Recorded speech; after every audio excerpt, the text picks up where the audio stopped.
G'day and welcome to the triumphant, I'm going to call it, return of the Andrew Price podcast. Went on a break, went overseas, and I got sick, and I got stuck in work. No one wants to hear excuses, but I'm back. So, got a very fun conversation with a friend of mine, Colin Levy. So if you don't know Colin is a 3D artist and filmmaker who directed several Blender shorts, well, two, Sintel and Agent 327. He also worked at Pixar for 3 years, and then he recently made a short film that was successfully pitched as a movie, to be made into a series. And then the series is Skywatch. So we talk about that in this. But we start talking about his early life in filmmaking and then how that progresses into some challenges he's had with his mental health later in his life. So we talk about basically self-sabotage and how success relates to that and how to have a sort of a healthy desire to want to improve, but without self-sabotaging yourself. So it's a conversation. It lasts for about, 45 minutes, goes a little deep, and maybe it's not what maybe everyone wants to hear, but I think it is something that not enough people talk about, particularly people who want to succeed, and then they end up much later in life having issues. So if you are a young, inspiring, driven artist who is constantly trying to improve, you might find some relatability here. So I do hope you give it a listen and hope it's helpful. But then after that, we talk about Skywatch and what it's like to pitch a movie successfully in Hollywood. The tales of that, how he first of all got a little bit of interest, and then there was no interest, and then he released it online and then had this very smart viral pitch that got a lot of interest on Reddit, etc. And then it was successfully pitched to a bunch of studios. So that's a really interesting story. And then finally we end up, of course, as we always do, talking about AI and how it relates to art and writers, because it's contested in Hollywood right now with the writers' strike and various ideas and thoughts around that, and how it will change things basically, and how young artists and young creators today, they got a lot of questions in their head, and so we both sort of give our perspectives on it. So that happens towards the end of the podcast. But anyways, it's always a fun conversation talking to Colin. This is probably my fifth one I've done with him, but it's always a pleasure. So we'll just kick off straight into a very weird start to the podcast, but let's just go. Here it is. Welcome, Colin, to the podcast. Thank you, Andrew. Glad to be here. Yeah. We were just saying before we started, this is maybe the fifth one that we've done over Probably the years. going back 10 years. Yeah. I would imagine. Yeah. I never want to listen to those first ones. No, let's not. Let's not encourage the listeners to listen to those. This is the one to listen to. This is the only relevant podcast interview between Andrew Price and myself. And the others do not exist. Yeah. They're a waste of your time. Yes. Excellent. So, for the listeners who have not listened to those podcasts and don't know who you are, Colin, how did you get started filmmaking? Okay. It was a gradual process, and I sort of fell into it, I think, over time. Didn't immediately know what I was most interested in, but was sort of just interested in making things. And a lot of those things were kind of visual. So I loved, I got into photography at a very early age and was drawing and painting. But I kind of got addicted to my dad's handy camcorder, high-8 kind of family camcorder. And I just loved framing stuff up.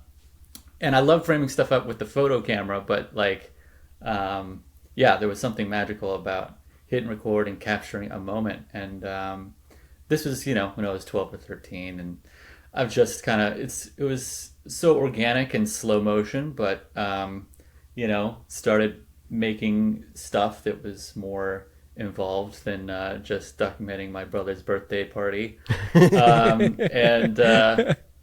Soon discovered storytelling, I think I was 15 or so when I made, maybe a little earlier actually, when I made my first narrative short. It was had a beginning, middle, and end. And what was since it? then, oh, it's called A Lesson in the Sand. It's just a heart-wrenching Really? story. Okay. It's a moral tale. Yeah, it's I still have it, but no one will ever see it, and for good reason. But yeah, it was just the most fun, creative, gratifying, experience to just it's the act of creation. It's like drawing something is great in a very different way, but having a project, it's a little longer term. That involves a lot of different crafts, like composition, acting, lighting. You have to understand rhythm and timing and music and titles and editing. And it's like I love just learning all of that. And this was like right around the cusp of digital sort of filmmaking being accessible at all. So I was just editing this on a family iMac with the first version of iMovie that shipped. What inspired you at that age? Do you remember? Was there any like movies or directors that were like really sparked that obsession? I mean,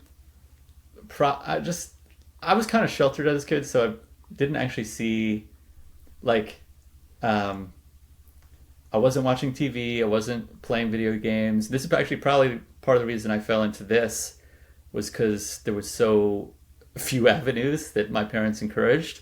Like they were much more about making than consuming, so that was cool. Yeah, not all of it was cool, but that was cool.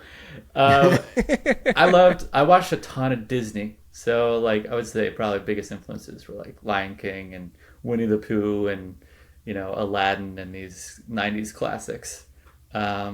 True. Okay. Yeah, and then Pixar, like Toy Story was really Toy Story and Bug's Life and Monsters Inc. eventually would be like really pivotal for me. But loved animation. Iron Giant, my favorite film of all time.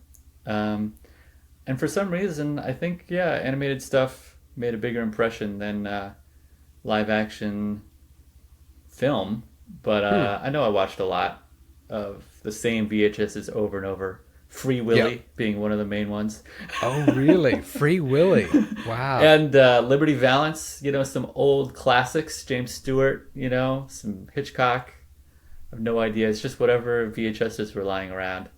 But I was not very studious, I didn't know how any of this got made. I didn't know any names like directors other than Spielberg, of course. But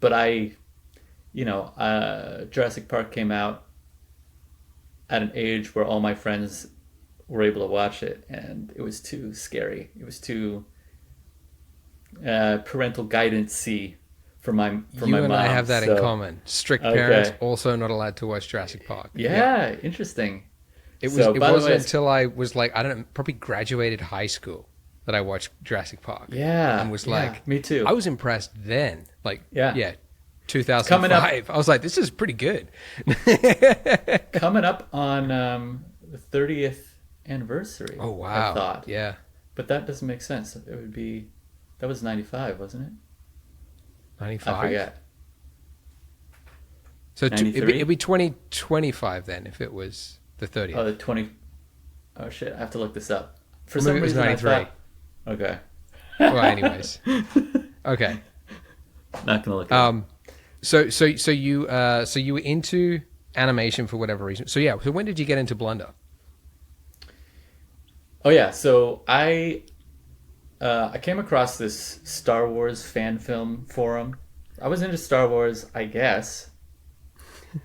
I don't even know if I had seen it, but it's it's in the culture, lightsabers and the rest. That's true. I mean, That's I a good must point. have seen the original Star Wars, but I don't know what age I was. Interestingly, the Star Wars fan film forum made a bigger impression on me than the movie itself. Was like the fandom that came around, and like kids with lightsabers. I couldn't believe that anyone kind of my age could make themselves like into Jedi.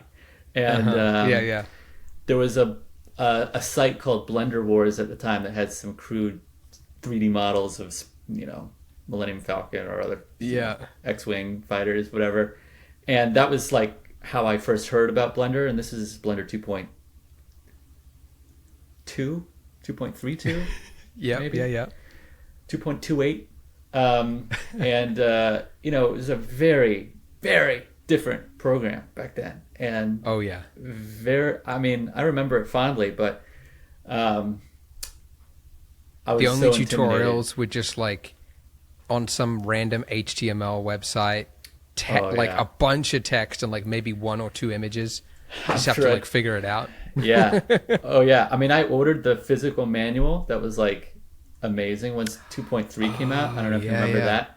Mm-hmm. But yeah, there's like the very first model I made was a cube out of individual vertex, like vertex by vertex. Oh damn! Wow. Like create this vertex and make an edge, and then another edge, and then another edge, and you're snapping to I don't even know how we were snapping, but moving the 3D cursor and creating face by face. Literally so dumb. Didn't need to be taught that way. I'm sorry to whoever wrote that tutorial.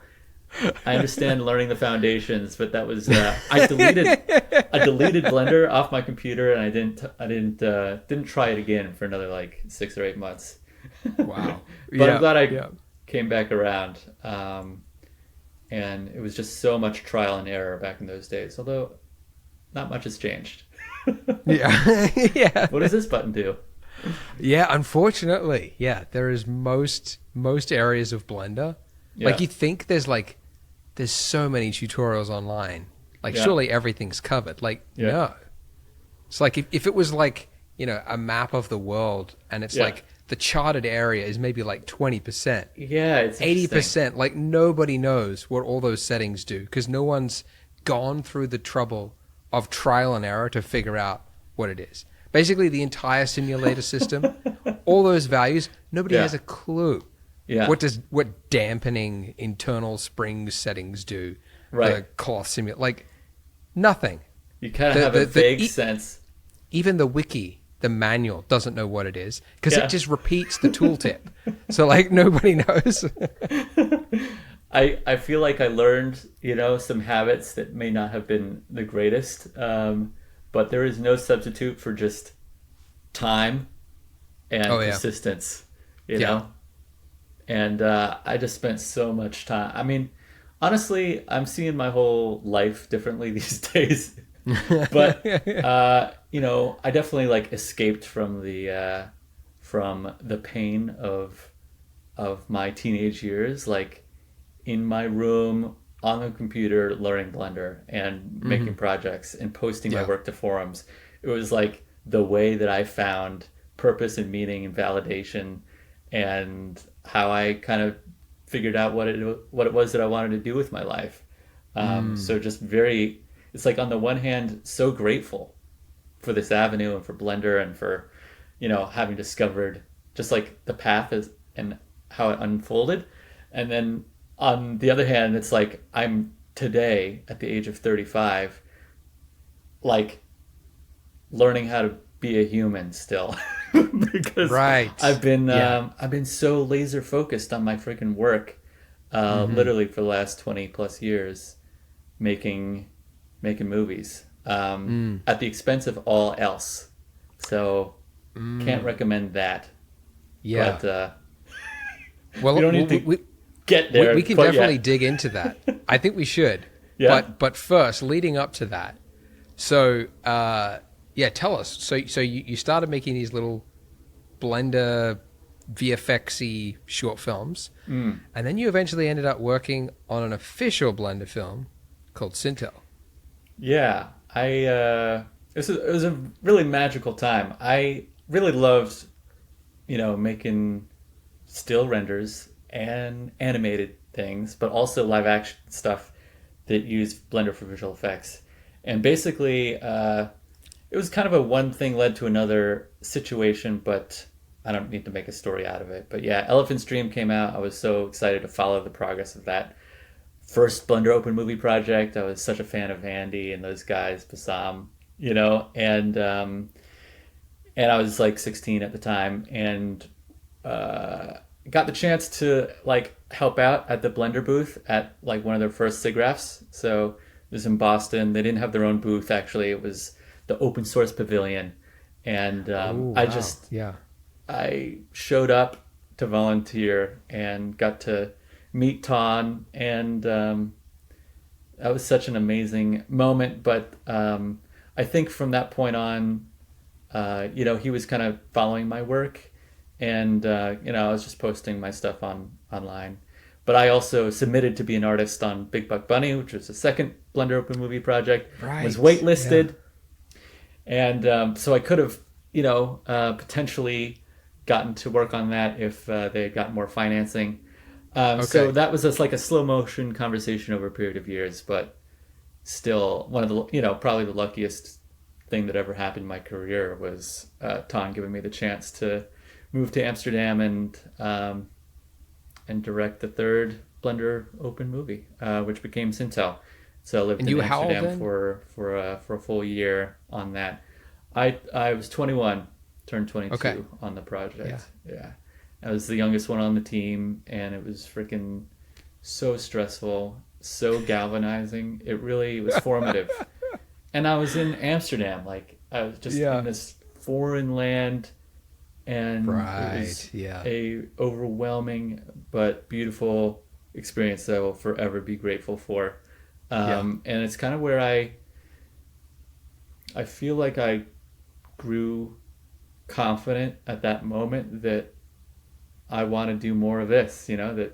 directing was the thing, um, and and yeah, I've literally been chasing that dream ever since. That was 2009. So Chasing that, trying to recreate that same feeling again and again. yeah, pretty much, pretty much. I think we all are to an extent. Like, I mean, I'm thinking about it the other day too. It's like, I probably got like some sort of like validation by making Blender tutorials, like Yep. really on. And it was, I can recall like a few instances where I met, it's actually in LA, Darren Quash, I think it was. Hmm. It was like Hmm. the first time anybody who I knew worked at a studio in the industry Yeah. said, "I love your tutorials," and I was like, "Like, how is that? Yeah. You watch my tutorials? How is So Yeah. those like little brief sparks, just kind of like, all right, well that's going to be my whole life now, Yeah. and then you never really stop and sit back like, is this actually what I want? Do I Yeah. want to keep doing it That's forever? pretty It's interesting, a huh? it's a difficult question, and the tendency is to just put it off. Like, no, I'll Yeah. keep going. you Yeah. know? Yeah, these grooves. I mean, I've been thinking a lot about the role of dopamine in my life recently, and Yeah. validation for sure. I'm a perfectionist. I have a terrible relationship with myself, and like I've just been chasing approval and a lot of things. I mean, I'm truly like I love doing the work, so Mm. it's nourishing for my soul. I get into a state of flow. You know. Um, it's beautiful on the one hand, but also there's always been this component of needing to share it, needing to get a certain reward for having done it. Yes. Yeah. Um, Approval. and yeah, chasing, success and working your way up these rungs of those ladders. And it's interesting, the intersection of art and commerce and Blender, like as a community, as a software, as a skill set, and animation overall, and like I love the learning part, but there's a mix of motivations and factors. I'm definitely doing a lot of, as you can tell, a lot of analysis recently, just trying to Mm. break it all down. It Yeah. is hard to ask yourself these questions, and Yeah. the easy thing is just to kind of keep going and keep doing what you've been doing. Yeah. Um, Yeah. I think for me, again, not trying to get too heavy too quickly, but for me, I realized recently just how freaking, um, for lack of a better way of putting it, like I was pretty miserable on a daily basis, like my whole life. without really thinking I had a Really? choice. It wasn't really an option. This is just me. I'm just anxious as, can I say the F word on this? You can. Go ahead. Anxious as fuck, and punishing myself at every turn. Never good enough. Never good enough. Like in every single aspect of my life. Where do you think that comes from? Because like not everyone has that internal voice. Yeah. Oh, I know. Well, I'm trying to learn how to quiet that. It's a self-protective measure, is like it's a coping mechanism, and it's a protective thing that I think some people develop at a very young age, and it like serves them for a period of time, like in survival mode, and then it like takes over. It's no longer useful to me. In fact, it's held me back in so many ways, and I'm only just now realizing that I have a choice to do something about it. But I think, it's a combination of factors, as they always are. But the relationship that I have with my dad and the violin is an interesting one. I started learning violin when I was 4 years old, and it was a very diligent, dedicated daily practice, and I hated it. I hated the violin, but my dad was teaching me, and it was like the primary like aspect of my relationship with my father, for a lot of my childhood growing up. And I'm so grateful for it in certain ways. And among other things, I think it taught me discipline and work ethic, and like how rewarding it can be to chip away on skills, and over a period of literally years, finally like reaping the benefits. Like, you do not get good at violin in a day, in a week, in a month, in a year. Like, it's a wonderful awareness to have like developed at a pretty young age. And I think it served me well, but it's also I think unintentionally kind of programmed me to equate love with performance, with ability to do Impress. well. Yeah, to impress. Yeah. And it wasn't his intent, and it wasn't something I was even conscious of until now. And it's one of many factors, but I was straight A kid. I had to be perfect, and people pleaser, and a whole slew of things that I'm having to unprogram in a more conscious way. It's something I think people don't talk enough about, but it's like it's an unfortunate reality that actually like a lot of the ways to become very good or successful at something is to have that kind of internal voice of like, you can do better. Like, you can do that's better. Not good is enough. Not as bad as that shit, Right. Yeah.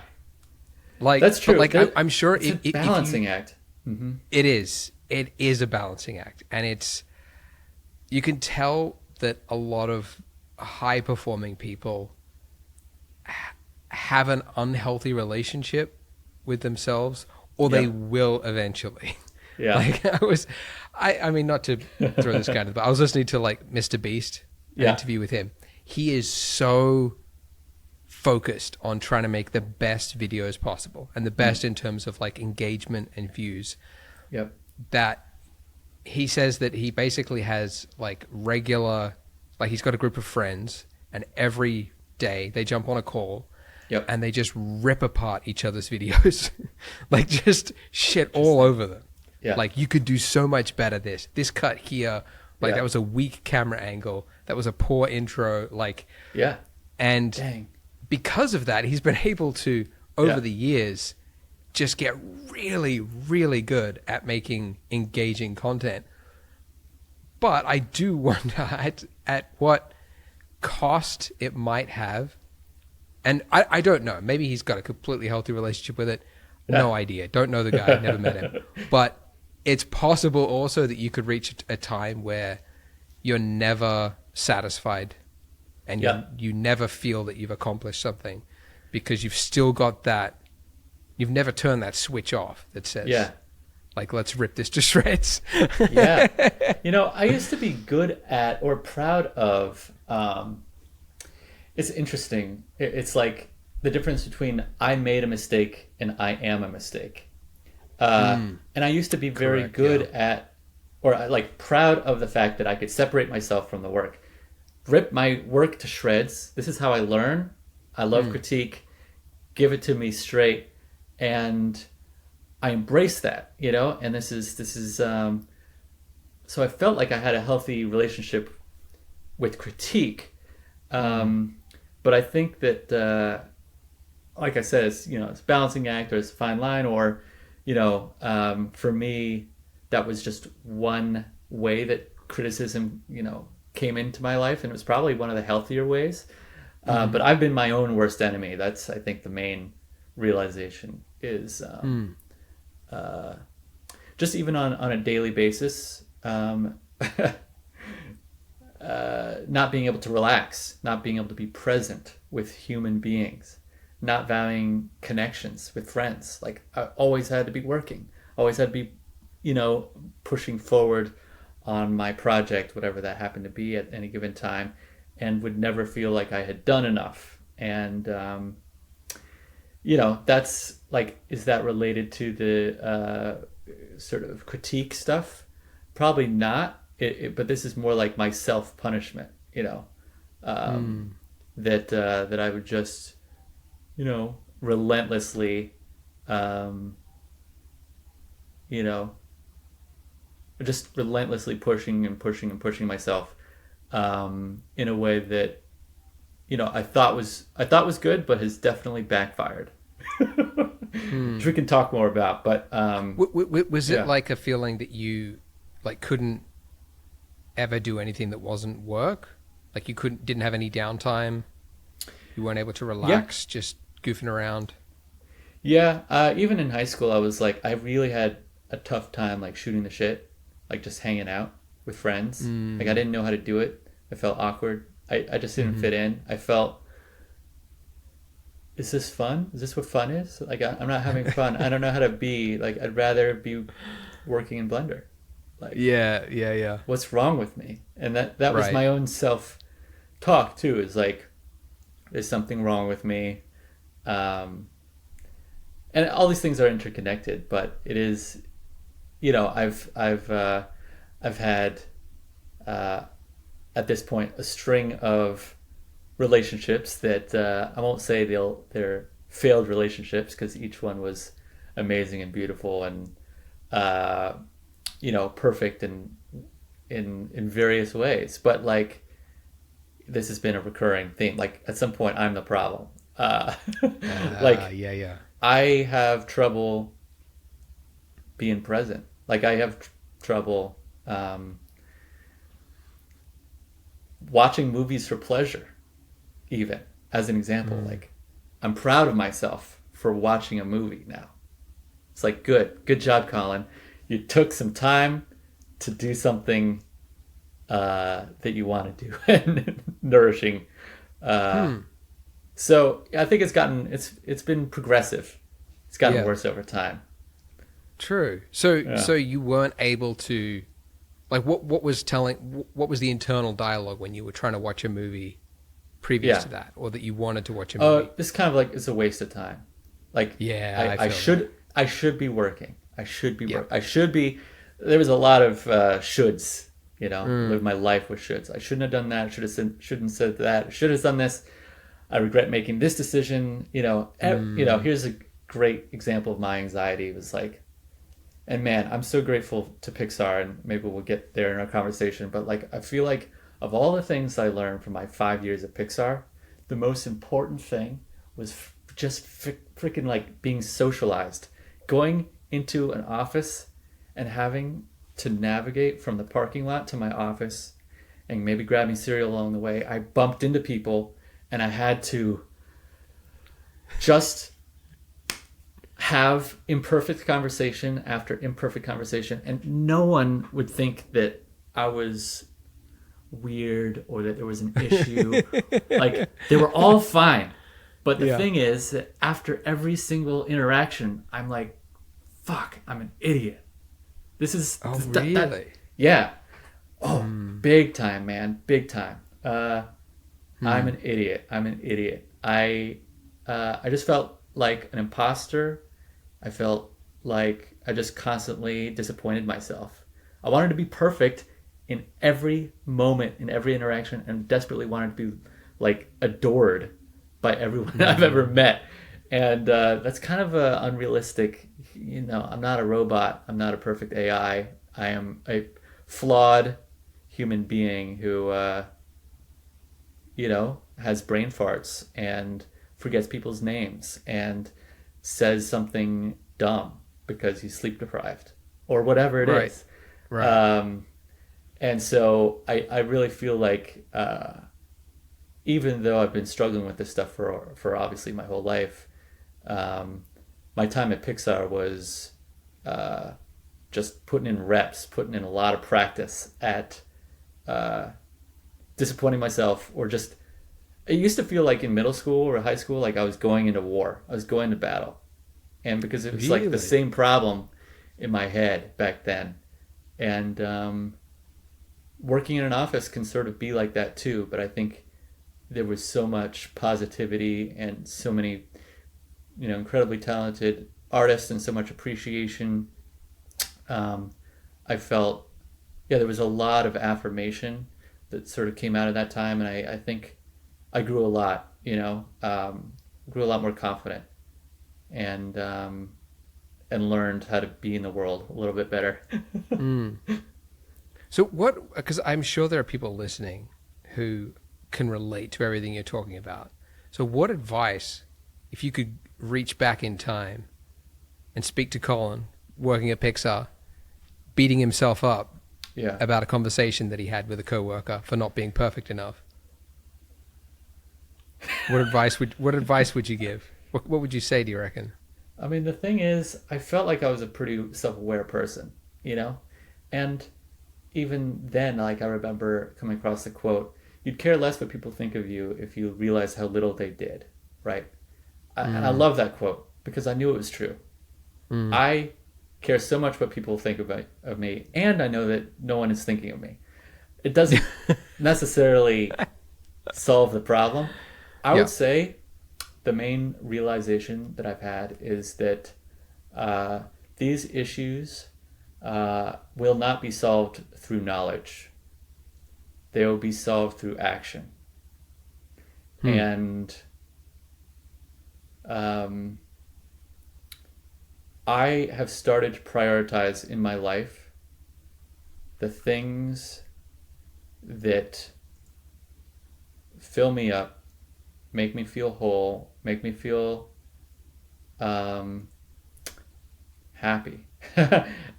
Basically, instead of success being like the end goal and like checking all these third dimensional check boxes, which have truly been such incredible drivers my whole life.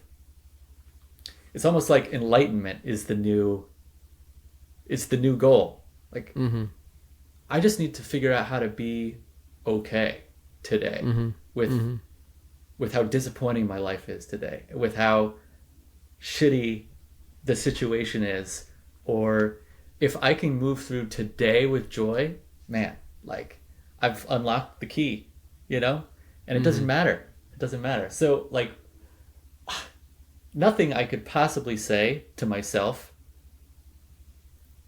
would have gotten through. Oh no, that's crazy. Like, I really think that there's, like, I'm on the path that I was on, and I need to experience the excruciating pain that I experienced in order to change. And I do feel like I've changed a lot, particularly this past year, and I'm so grateful, But I kind of feel like I'd been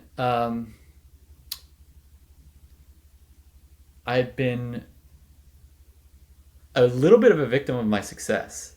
Not to say that I am like, oh wow, I was doing so well, but when things tend to be working out for you, there's no incentive to change. I think we were kind of talking about this earlier. Like you're wired a certain way. Things are, especially from the outside, it seems like it all makes sense. It's truly the only incentive is suffering. So you just have to suffer enough. This is very depressing. Let me come back to this question. But I'll like when I say knowledge versus action, action for me includes taking care of myself. I think that would be the biggest. The biggest. I mean, it's shocking to hear myself say this, but the biggest advice I would give is take care of yourself, man. Don't be an ally. Don't punish yourself. Don't the voices. And it's hard to change. So literally the way that it changes for me has been going for a walk, feeding myself, spending time making food. I'm doing yoga. I'm meditating for the first time. I'm getting pretty woo woo, but these things, reading, I never did any reading. Things that I used to feel like were just kind of a waste of time. I couldn't see how how they were going to pay off in some tangible way. It's okay, treat yourself. Self-care, that's the theme. Just never learned how to do that, so I'm taking some baby steps. It's really what I find really difficult, because I relate to a lot of what you're saying with not being able to relax, on the weekends. If I've got a day, my wife will sometimes say have the day off, go do what you want to do, I'll look after the kids. And then I'm like, oh, what can I do? And then she's like, what are you planning to do? And I'm like, I was going to go to my office and maybe do a little bit of work. She's like, no, you can't do work. I'm like, well, what else am I going to do? What can I do? And I'm like, I could play a game. And she's like, yeah, you could play a game. And I'm like, but that's such a waste of time. Yeah. I could be interesting. So interesting. And so it's what's challenging is those things serve you well in so many respects. Right. And what a lot of it's a trap.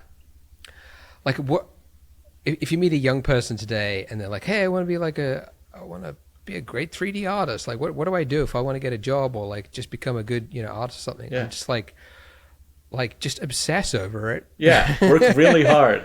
Work really, really hard. Give yourself some projects and just an ambitious goal and just go for it. And every time you hit a roadblock, just figure out a solution and power through it. And this trial by fire, you'll come out the other end with something that most people never do. And it's hard work, and all your other loser buddies are just playing League of Legends. You're the one that's learning new skills, and it's helpful, but it can be, if you can't relax ever because you've got that voice of I should be learning something, it can be unhelpful. Yeah. It's very puzzling, man, because if I wasn't the way that I am, all the opportunities that I've gotten that I'm excited about, et cetera, probably wouldn't have come to pass. But I do feel it got to a place where it was holding me back more than it was helping. I really do feel pretty strongly that sometime in my mid to late 20s, that threshold was crossed. And I am now confident that striking a better balance between work and life and all the things we've been talking about will only enable me to be more successful, actually. So there is a balance to be struck, and I think even when one is pursuing, like, at the early stages, like building the skills, I think that can be done in a way that is healthy. Yes. I just didn't do it that way. Right. Yeah. Yeah. And this kind of, just, quick aside, but I actually did physically injure myself in 2015 working on Lava at Pixar. I'm sure we've talked about it in the past, but it's definitely like, it was a major event in my life, and it was literally too much freaking clicking. Like, I got repetitive stress injury, and for over a year, I couldn't type, I couldn't click. Still to this day, I'm using foot pedals for clicks, mouse clicks, and like, it was very destructive, painful force in my life, and it was a product of not taking care of myself, overworking, putting, the goal, just being, like, too relentless. Right. So, just a little, I wanted to share, because That's true, because it's you're right. It's there is a point where if you, like in that instance, you powering through the pain that you were feeling, you go like, no, I get it. Like, that was obviously, like, it resulted in far more effort and pain much later. Yep. And took way longer to unwind that than it would have if you had, like, assessed it at the time. So I guess totally. It's not helpful. Or it can be helpful in the short term. I guess that's the bit. It's like, yes, this thing, if you're feeling that this is a destructive habit or belief, but you're thinking, I'll just power through this, you might actually reach a breaking point, which puts you out of work for like 2 years, where you don't want to do anything anymore, and you crash. Yeah. Burnout is real too, and that's more psychological than physical sometimes, or often, so I would say, like, pay attention to yourself, pay attention to your inner voice, and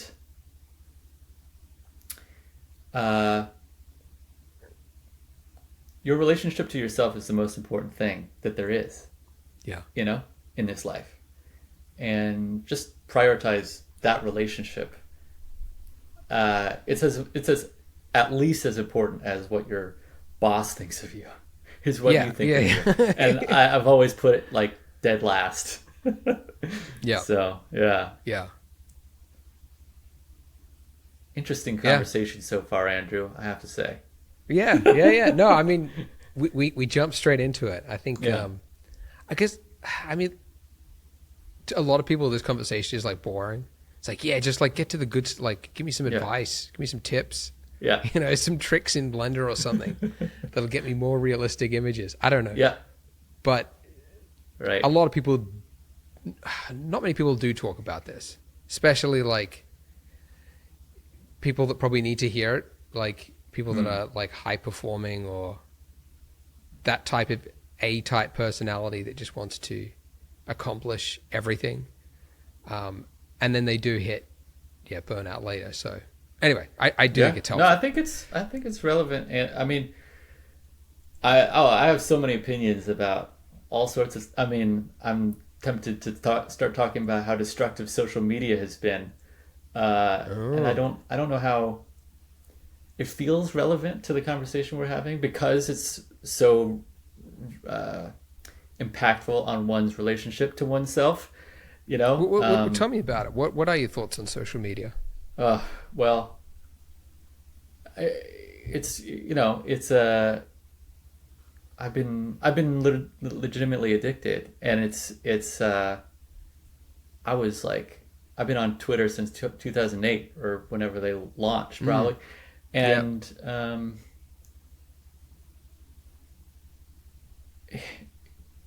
it's such interesting. It's very hard to reconcile, because TikTok is, like, absolutely the best source of entertainment I've ever experienced. Like, amazing. Yeah. and also soul sucking, right? And this is everyone is dealing with this problem. But I have definitely realized how difficult it is in 2023 to be intentional and to really take care of your, you know, yourself in all the ways that would be sort of advisable. And like I do so much compare and despair. It used to be it's like motivating to like look at artists and people who are achieving and and be inspired, but it's also like that has been overrun with looking at people who are achieving and feeling less than and not worthy and never good enough, and just I think that it's so universal. Maybe some people without my brain chemistry, like people who are wired like just very differently, might be able to have a healthy relationship with social media and just be able to scroll in peace and love and actually when they double tap that Instagram photo, they're literally loving it, liking it, and that's what it is. But for me, that has this really dark undercurrent, underside, underbelly to it. Every time I go on social media, like every time, and I still can't put it down. I deleted the apps. Of course, I put them right back. I have this. I have this every time I launch Instagram. This app. What does it say? It says time to take a breath. This will be my one plug. Oh. I have to wait 30 seconds for this to come down before you can actually access it. And so as you can see, there's been 15 attempts to open Instagram within 24 hours. And then you can either continue to Instagram or you can say, I don't want to open. But literally half the time I click Instagram, this thing comes up and I'm like, yeah, I don't want to wait 30 seconds. And I didn't want to go on Instagram anyway. And, yeah. What's that called? It's called 1 Sec. 1 Sec. Okay, got it. Yeah. I'll give another plug for something that I find helpful. Oh yeah. Is I don't know if this will come up in the video, but you might notice that's not a black and white photo. It's just my phone is in black and white mode. Brilliant. So that has a remarkable ability. Like you've probably heard it before. People go like, you put your phone in grayscale. Yeah. And it's less addictive. And it's like, yeah, how can that really? It's because the rest of the world is in color. Everything outside your phone is in color. So it balances the highly addictive content with the fact that the world actually looks better around you. So your eyes is like, it is pretty boring. Like looking at TikTok or Instagram in grayscale mode. That's amazing. Yeah. And I actually like, because that. some people go like, yeah, but I'm an artist. I need to see, color from time to time. Sure. You can also set it up so that like you hit a button on your home screen and it makes it color and then grayscale. So you can do that if this, then that. You can set up like a custom script. Yeah. Or Love that. Action or whatever. Yeah. And so I do that. But I just keep it in grayscale. And it's really good. Like last night I was looking on Instagram. I don't normally, but I just like was looking at reels for like maybe like 5 minutes. And then I was like, take it or leave it. I'm out. That's like so impressive, man. 5 minutes, dude. That's like, that's just like it definitely helps having kids as well, I would say. Yeah. Every time I fly overseas, I'm like, oh yeah, I can see why most people are talking about social media being really damaging. Because like, if you have a lot of free time, there is a tendency to fill it with something, and the easiest thing is social media. So it's what it usually turns out to be. I'm not good at meditating. I don't know how to do it yet. I've been trying, but I'm like every time I do, I'm like, obviously, I can't stop thinking, and that's not really the goal. But I'm like, wow, there's no point in my life where I ever just am still. First of all, like never still, and never reflect on what I will do. I'm just like driven on autopilot most of 99% of my life. And I think that these two examples we've just shared is part of a wrestling match to be more intentional. Why would I behave in a way that is not in my own best interest? But I do that all the time, and we all do, and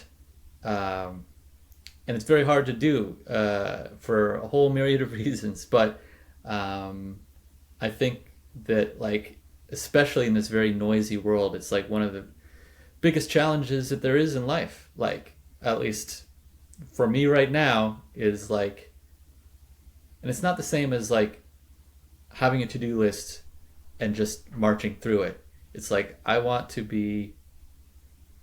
move through this day in this world in a particular way.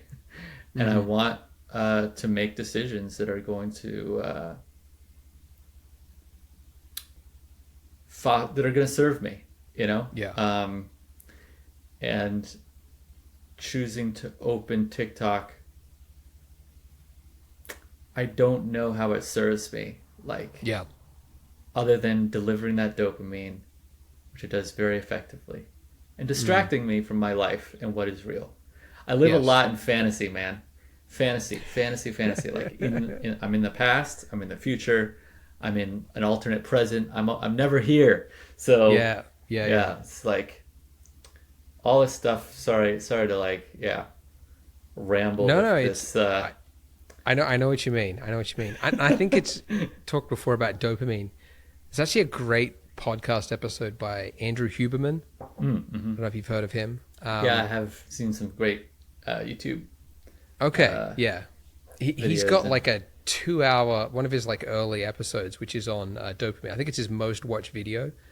But he talks about, I don't know, watching that was very helpful for me to understand what the brain is doing when it sees something engaging.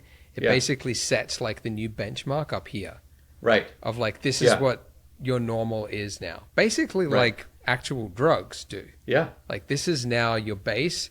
Yeah. And then immediately after you turn off TikTok or your Reels or whatever, you now have this void where your base is up here, but you're not getting stimulated anymore. So you feel like shit. You just like crash. You're like, but what happens is when you sit in that displeasure and this like no stimulation mode, eventually your baseline goes back to normal.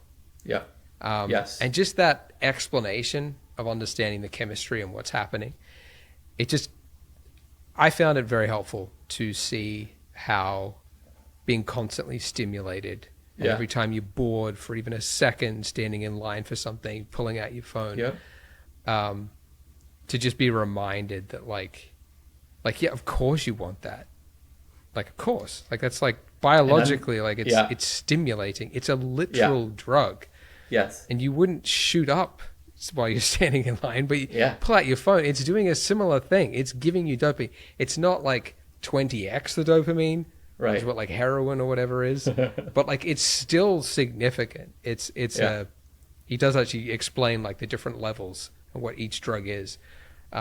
Fascinating. But stuff. So I recommend anyone listening definitely check that out. It's a good 2-hour listen. Yeah. For me, the thing that's like underneath, there's the positive reinforcement of chasing that dopamine high, but there's also a just discomfort with sitting with uncomfortable feelings. Like, you're bored. Like, it can actually be really healthy to sit in your boredom for a second. Just feel your feelings and don't try to escape them every 2 seconds. This is another thing I'm trying to practice, and it's hard. Yeah. And it's meant that I have been doing a lot of crying, more than literally my whole adult life. It's all just coming out recently because I've had some really effective coping strategies that allows me to kind of avoid. Yeah, that is hard to do. there's a quote, I can't remember who it's by, it's an old quote, but it's something like, men would rather would rather go to war than sit in silence for 5 minutes, basically. It's something like that. And it's so true. It's like, it's the most painful thing to a lot of people. It's what, like one of the most simplest punishments in prison, solitary confinement. It's like, you don't want to behave. Well, you've got 24 hours with your own thoughts sucked in. Like, there's no reason that should be a punishment, but it is. It's really effective. It's one of the most mind-boggling things I've ever tried to wrap my head around. It's like there's people who literally were in solitary for decades of their life. Oh, I know. What? I know. I can't don't know how it's imagine- possible. Yeah. I think Can't imagine a day. Was it El Chapo? He's one of the few. There's this prison in America where all the high profile, the Boston Marathon bomber, all the high people are basically there, and it's everybody is in solitary confinement. And I'm like, how do you not The sad thing is destroy yourself? there's a lot of people falsely convicted. I know. Didn't even frickin' do anything wrong who in the States at least, who are in solitary or I think El Chapo did, but yeah. for sure. I think the Boston Marathon right. bomber, he was pretty guilty. Yep. But I know what you mean. Definitely some wrongful convictions. Yeah, which has got to suck. Pro tip for artists: learn how to use your time efficiently. If you are spending time making a shader that you've already built 100 times before, that is time not spent somewhere else more important. Poliigon solves this by giving you access to over 5,000 assets which are plug and play. Shaders, models, and HDRIs that are created to a reliable, consistent standard so you don't have to waste any time fixing them. And with our new Blender add-on, you can search, download, and import assets directly into your scene from your sidebar, meaning you can keep your focus where it needs to be, which is making good art. You can try 100 assets for free by clicking the link in the description or by going to Poliigon, Poliigon.com, and signing up for a free account.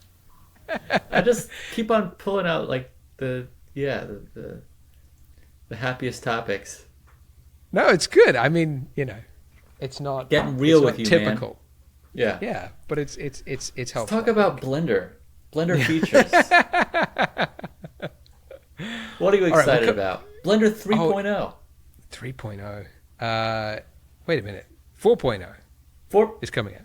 That's right. We're in 3.6, I think, now. Getting into it's all right. For the listeners, Colin did not have a lot of sleep last night. also true, but also I've been freaking so out of this. I'm using Blender for work actually, a significant amount, but I've been so out of the loop actually recently. Yeah, I mean the releases, by the way, are gonna every 2 years there's gonna be a new whole number.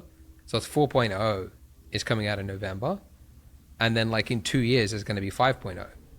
So even though you and I started on 2.2, yeah, and it was only recently that we switched to 3, it's now going to be every 2 years as a whole. It is kind of rational, I have to say. Yes, I think they finally got the message.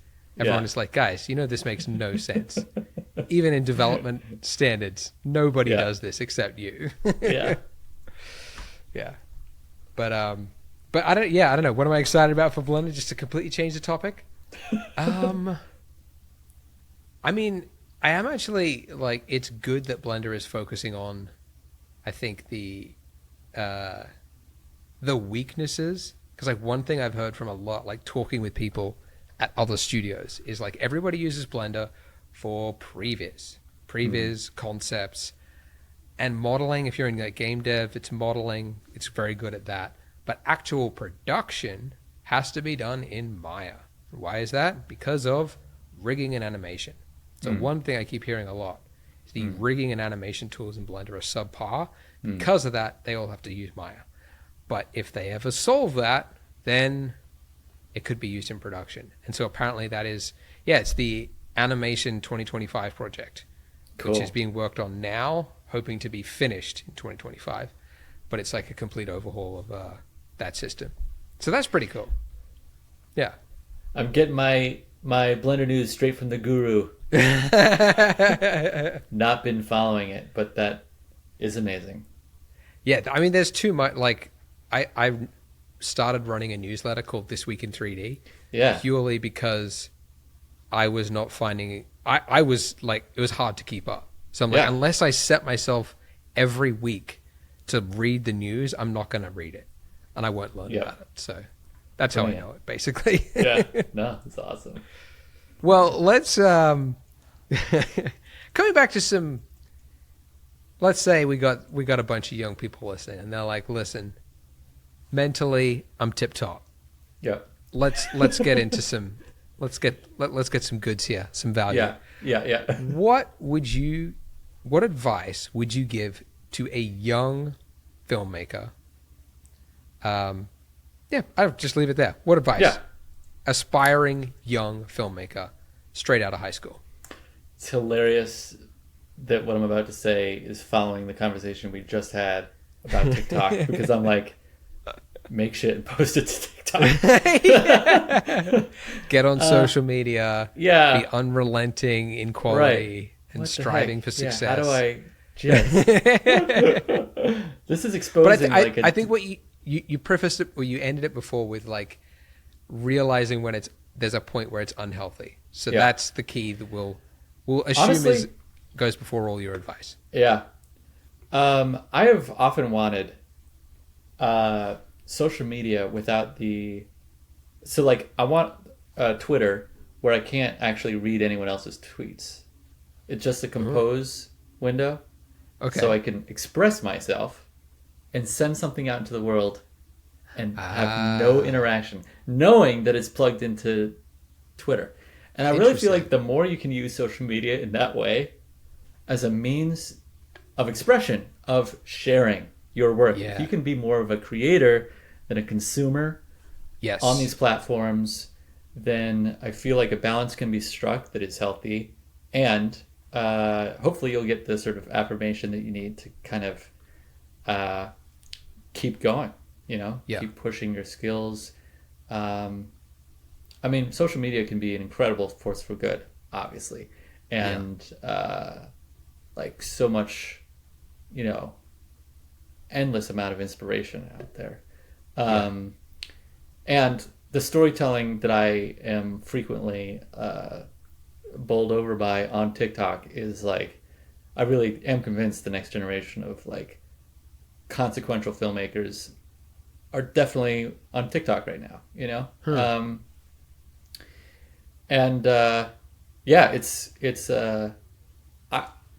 I've been tempted to like play more, in that sort of realm. But it all takes frickin' time, effort, resources. I mean, making movies is hard and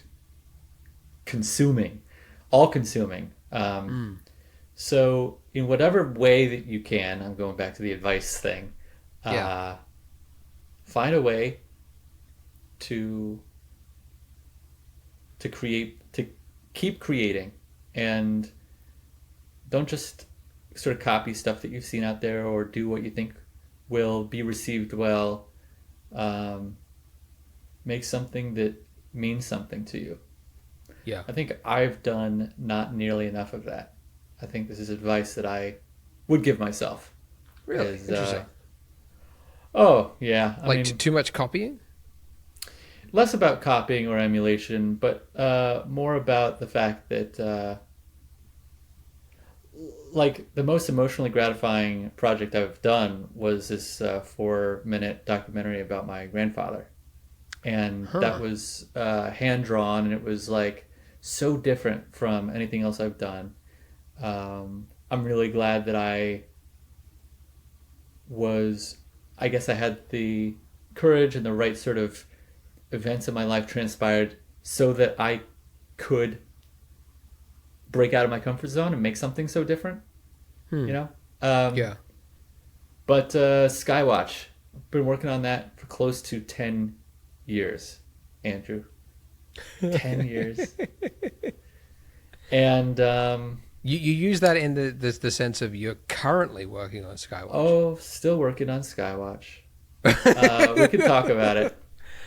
Let's talk about it. So you and I actually. Let me just finish the sentence. I worked on it for a year. Okay, go on. Sorry. Well, I just want to say that it's just not like a personal, meaningful project on a thematic level. I'm trying to find ways of tapping in emotionally, but it's more on the surface.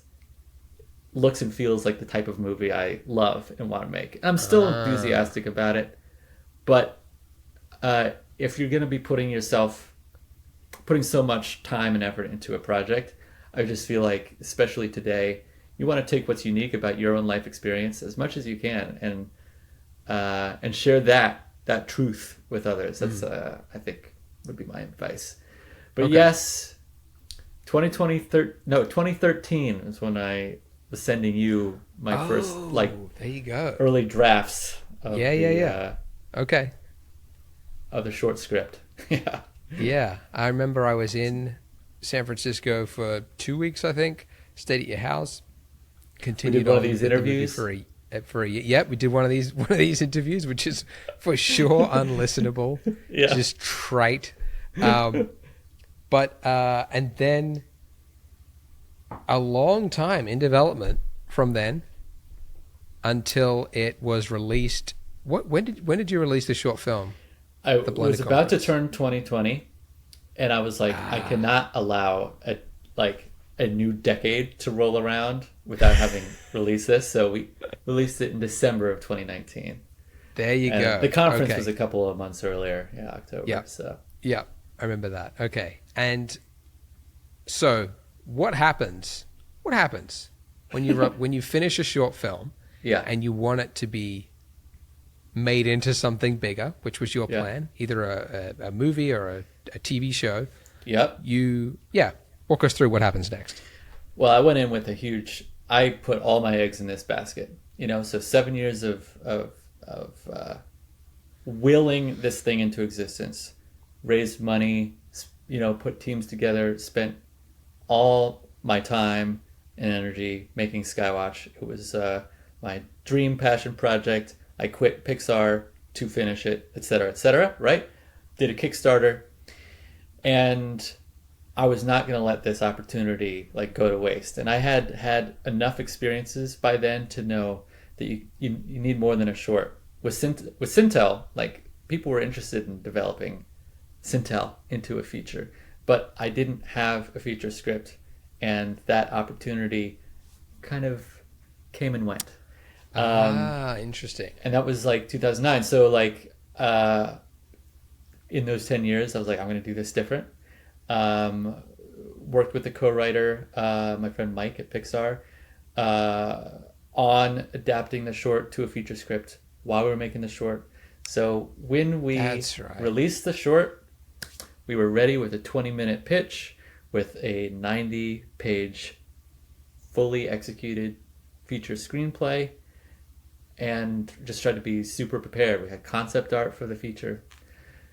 And because of all the willful shit that I poured into this project, thankfully, it got some interest, So basically, even though we premiered it at the Austin Film Festival in 2019, which my managers thought would be significant, nothing really mattered until the online release. And releasing on YouTube, though, really did change things. Oh, yeah, it was you really said interesting. You had a pitch day where you rented out a theater in LA. You invite all these execs to sit there and watch it. So that wasn't actually what got it sold.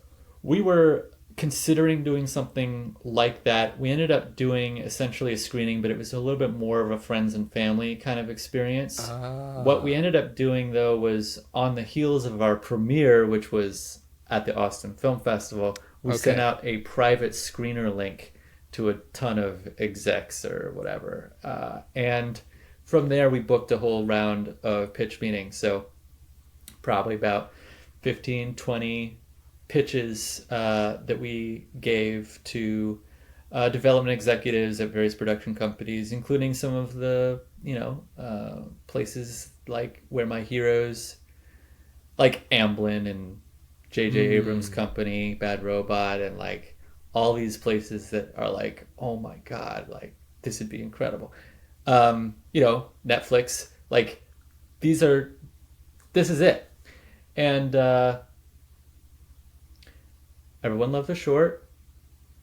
People were kind of lukewarm about the pitch. Everyone was like happy to meet, And because we were lining these meetings up over a period of time, we didn't want to, for whatever reason, we were like, the script should go out to everyone at once instead of, here's the script, and then 3 weeks later, hey, can I, share the script with you? I don't know. There's I guess things like travel around or get forwarded or whatever. Right.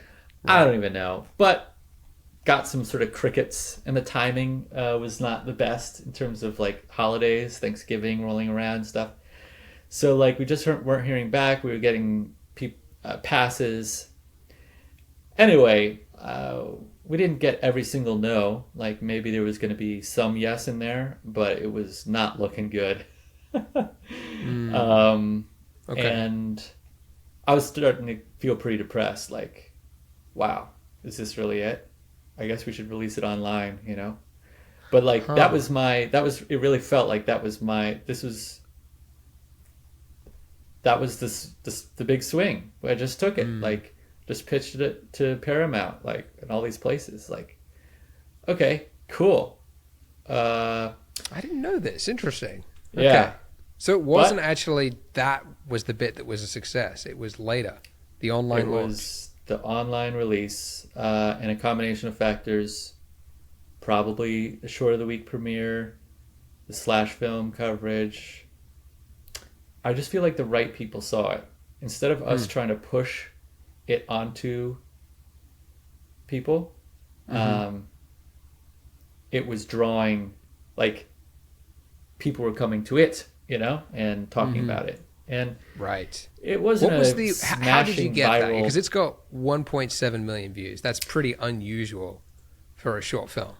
How did that? I mean, besides from the fact that it's good, but like what? Because I remember one thing, for example, you did great, was you had a video called "How to Get a World Famous Actor in Your Movie." Yeah, and that became a little viral video. That almost 1 million views I just saw. I think that was a major driver, absolutely. And there was a period of time when it was attracting more traffic than the short itself. In that first week, people were watching the how-to rather than the thing itself, which was kind of because it was such. But that was such a good video. Maybe I didn't say, but like that was a really clever way to get interest in it because it was really only at the end of Skywatch you saw Jude Law. So most people watching it, probably looking at viewership retention, most people did not get to see him at the end. Right. So you make a video just about how you did that. How did you get Jude Law in a short film? Right. And then it was a really great video too. Like the script and everything, like it was really good. And it went on Reddit. It got viral from that. Yeah, I mean, I went into just, blitz mode as you do, fueled by adrenaline. Like this release, like I did it all myself pretty much. I mean, I had some help, but like exporting the final version and then uploading it to YouTube for the first time, of uploading anything to YouTube in years. And I was like, oh, why is the quality so crappy? Like, let me do some research. Oh shit, maybe I should upscale the entire movie like 2 hours before it's supposed to drop. I'm like re-rendering it in After Effects at 2x the resolution just so that it can trigger the other algorithm, encoding algorithm on YouTube. So like you get the 4K option now, but apparently the 2K is like, I was just like, I mean, I've been looking at this movie for years, pixel peeping, and for it to look as shitty as it did, like was so scary. So like basically I didn't sleep at all. And Oh I was no. lining up all this stuff. I was like crafting my Reddit post and emails and Kickstarter update and getting whatever press I could. And anyway, it was insane. Yeah. Was just go, go, go for that time. I crashed. And when I woke up, I had a call from my manager that was like, you need to go to, I won't say where, but X studio right now, because the president of the studio wants to meet you on his lunch break, which is in like 20 minutes. Damn. And I didn't, my girlfriend had my car, and I was like, I was like, damn. I'm getting an Uber, and okay, and I pitched it, and because of the prior 2 months of pitching it in lower stakes situations, I had it pretty much down, and I think that guy, because this is like, instead of pitching a low-level development executive who has bosses and mandates and Yes. Yeah. a whole rung, and like They're eventually worried you about get getting to, fired. Yeah. you're pitching to the decision maker. So if he wants to do it, all that you need is one yes, and that's what happened. And then so began the flurry of like, okay, we have an offer over here, and that's how it typically happens. It's like you just need two, or you just need one to get the ball rolling, and if you have two, now it's game on. Right. So basically, you had people watch it from all these studios previously, but they're all like, cool. But it was once it was a success online, they're all like, shit, get him back here. I don't think which is so weird. I don't think it was about the views, but I do think it's about the buzz. So everyone really did love the short, but not everyone, and not love. But I guess what I'm saying is 100%. The short is not the product. Yeah. The short is a short. People can like the short, but Hollywood is not in the business of selling shorts or making shorts. You're making a feature, or you're making a series. And if we had a killer, kick-ass, like pristine, rationally budgeted feature to pitch, like, I think we probably would have had more enthusiasm. The fact is, like, it's kind of dumb to have, to be swinging for the fences as an untested director, writing basically what is $50 million original sci-fi feature. Right. Like, that's true. That is a big risk to take for the studio. Yeah. I mean, if you watch the short, you can see why, like, it would just not be a cheap movie to make, Yeah. That's true. And so, some strategic lessons to learn there. But I think because of the buzz, and because it kind of got competitive, and because people suddenly, instead of being focused on here's what we have concretely as a pitch for the feature, it was more broadly the potential. People saw the potential, and that's what I was not very good at, drumming up that type of enthusiasm or pitching. Pitching is so hard, and it's so scary, and I think there's people who are great at it, and can really sell you on their vision of all the things it could be. But I've always been someone who I'd rather just, like, instead of telling you what I'm going to do, I want to make it awesome and then show it to you. And you know what I mean? So you're making up for that, like, lack of pitch with just, like, months of making this thing great. Yeah, like just the preparation. Yeah, exactly. Yeah. But I do think that didn't go in our favor initially. But coming off of the YouTube release, essentially, is what I'm saying is there was some hype, there was some buzz, there was some momentum. That's imperceptible, but assistants are sharing and forwarding and talking, and hey, did you see this? And I that week, because of the how to get a world famous actor in your short film YouTube, that week I was recognized in LA No way. on multiple occasions, including on in a pitch meeting. Like, we're going into a coffee shop, and the barista, when I'm standing next to someone who I'm about to pitch to, was Nice. Yeah. barista was like, hey, and will never happen again in my life, but it did give me the sense that, oh, people are talking about Hollywood. Like, this is a story. Some people are paying attention to this thing that I've labored on for 7 years. And That's great. That certainly was not the case until we released it online. So I do think that was the difference. It was the buzz. Yeah. I guess, I mean, they say the same with like pitching, to get funding for a business.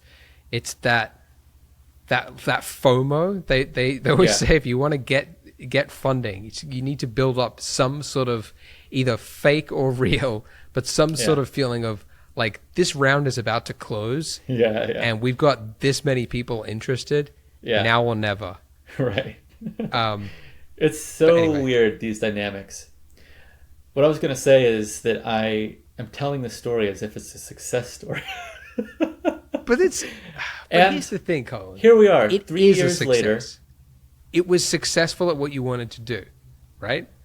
It didn't get made, which we can talk about. Yeah. But the fact that it got sold is a success. Because the next bit is often outside of your control.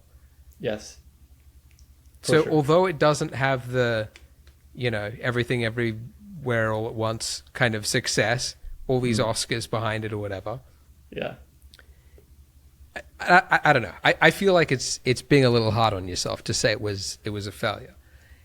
But at the same sense, not a failure. A failure in the sense that like it didn't actually get made, but a success in what you had hoped to do. It is, which is a tall order. Here's it's not even over. I can update you probably on some stuff, but I'm still working on it.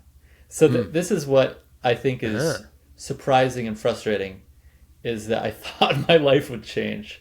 I was like, like a bunch of, had like lawyers involved, fielding offers, countering, like negotiating deal points. Like, we have a network, we have a studio, we have a production company, we have a big name executive producer. Like, my prayers have been answered. This is it. Yeah. And and I got an agent. Like, a lot of the things, the check boxes. But I'm still the 15-year-old kid, hoping to get my chance and working as hard as I can in my nights and weekends. 3 years later. So what did happen? Tell us. So it got an offer. You accepted the offer. Yeah, we got offers on the film side, and we got offers on the series side, and it was a pretty interesting dilemma, but ended up going with a network that wanted to develop it as a series. Okay. So the deal was to they bought the feature script, they optioned the short, they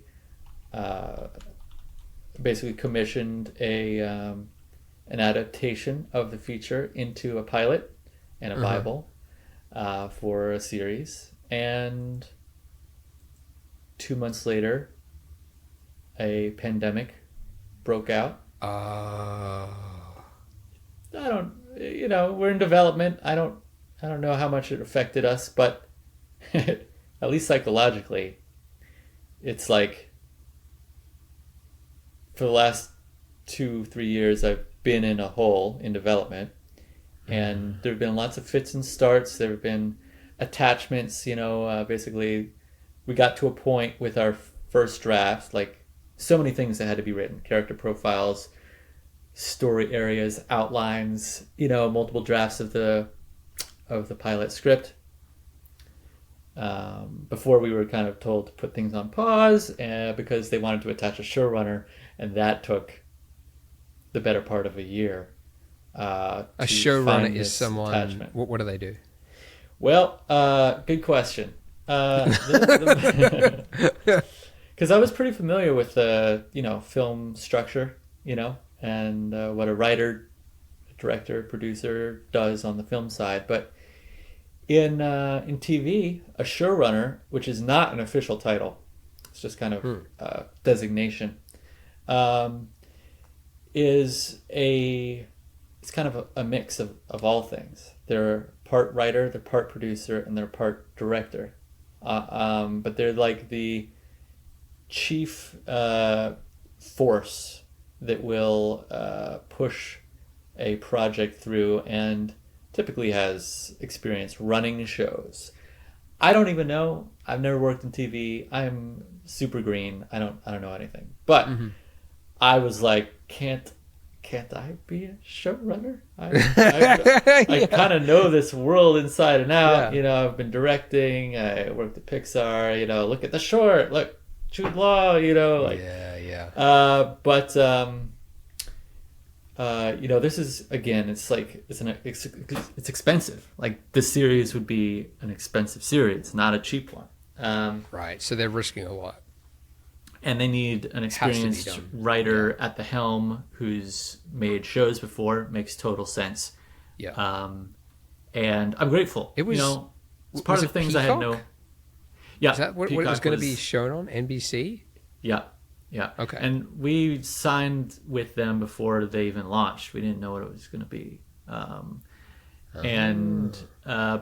one thing that, I don't know how much I should say, but like, they were very enthusiastic. So it was just the best vibes in the room, and they just seemed super supportive. And when you have a choice of sort of maybe disappearing into a very established mix of content that's out there versus being sort of a flagship series for an emerging platform. Yeah. I just got the sense that there were just a lot of signals that this was like the sensible thing to do. Yeah. And when you think about the structure of turning in work and getting notes and feedback, like, I understand more like the game of it, or just like what development hell is, because there's tiers, like before we worked for 3 years to get a single read, like someone at a certain level to read our material. and up until then it was like going through many iterations with many hoops to jump through. So it's crazy. Yeah, it is really. I mean, there's so many doors to open. It's like you feel like you're there, and then it's like, no, they're interested. They never end. They didn't put an offer. They never end. Like, now there's an offer. Great. Yeah, it hasn't been made yet. It's still not going to be made. It's like you still got to keep opening up these doors. Yeah. That's crazy. Yeah. Yeah. I mean, I think we were treated well. So much has changed in the industry, in terms of, and also the economy and what people are buying and making and what audiences want, and the spends, so it'll be forever a mystery, like, why they decided to pass. But I'm actually grateful for some clarity, because it took, there's just so much anxiety and uncertainty, and so much hung in the balance for me, and I didn't have any control. So it was at least a relief to have an answer, Yeah. in January. So what happens in that respect? They've said like, all right, we're past. Yeah. Well, the studio owns the material.